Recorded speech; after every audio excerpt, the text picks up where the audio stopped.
خالق نے ارشاد فرمایا واللہ لا یحب الظالمین۔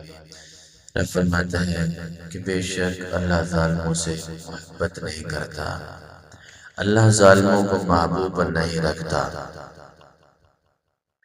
ظالموں کو کچھ نہیں ملتا مگر ہلاکت اور تباہی اور بربادی کے سوا، یہ چیزیں ملتی ہیں۔ لیکن اگر وہ ظلم کر کے یہ کہے کہ مجھے بھلائی مل جائے گی، مجھے نیکی مل جائے گی، میرے ساتھ اچھا سلوک ہوگا دنیا داروں کی طرف سے یا پھر اللہ کی طرف سے، تو یہ اس کی غلط سوچ ہے۔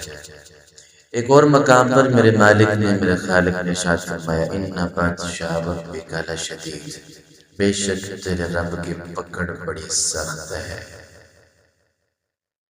وہ پکڑتا دیر سے ہے لیکن جب پکڑتا ہے تو بڑا ڈاڈا پکڑتا ہے، بڑا سخت پکڑتا ہے۔ بندے کے وہم و گمان کے اندر بھی نہیں ہوتا کہ اتنی پکڑ بھی ہونی تھی۔ ڈھیل دیتا ہے وہ ضرور دیتا ہے، شاید یہ صبح میری طرف آ جائے، شاید یہ شام کو میری طرف آ جائے، شاید یہ اپنے جرموں سے معافی مانگ لے، توبہ طائب ہو کر میرے حضور بیٹھ جائے۔ لیکن جب وہ یہ سارے معاملات نہیں کرتا تو پھر رب کا فیصلہ ہے ان بطش ربک لشدید، بے شک تیرے رب کی پکڑ بڑی سخت ہے، رب کی پکڑ بڑی شدید ہے۔ اللہ تبارک و تعالیٰ کا جو میزان عدل ہے، رب اس کو کبھی جھکنے نہیں دیتا، عدل لازمی کرتا ہے۔ ظالم کو اس کے انجام تک پہنچاتا ہے اور مظلوم کو میرا مالک اس کا بدلہ دیتا ہے۔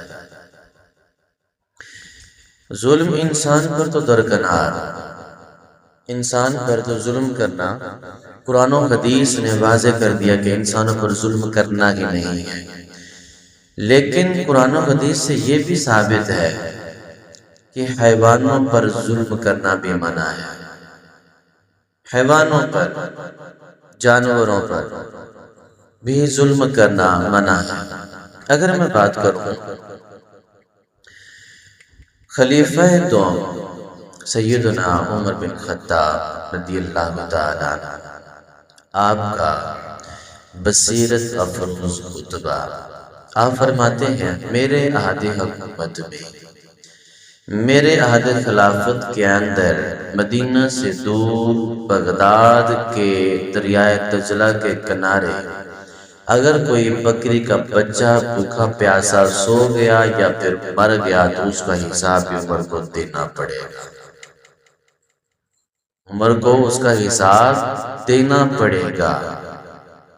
اب ایک سلطنت کے اندر بندہ فردن تو کسی کو نہیں دیکھ سکتا، انسانوں پر تو چلو نظر چلی جاتی ہے، حیوانوں پر بھی نظر ہونی چاہیے حکمرانوں کی۔ جی ہاں، یہ میرے عمر بن خطاب نے بالکل واضح کر دیا اپنے خطبہ کے اندر۔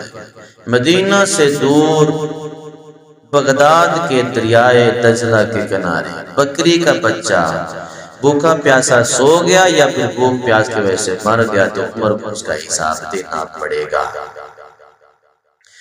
اسلام تو کسی حیوان پر بھی ظلم کرنے کی اجازت نہیں دیتا، تو وہ اسلام پھر انسانوں کی کتنی حفاظت کرتا ہوگا ذرا سوچیے۔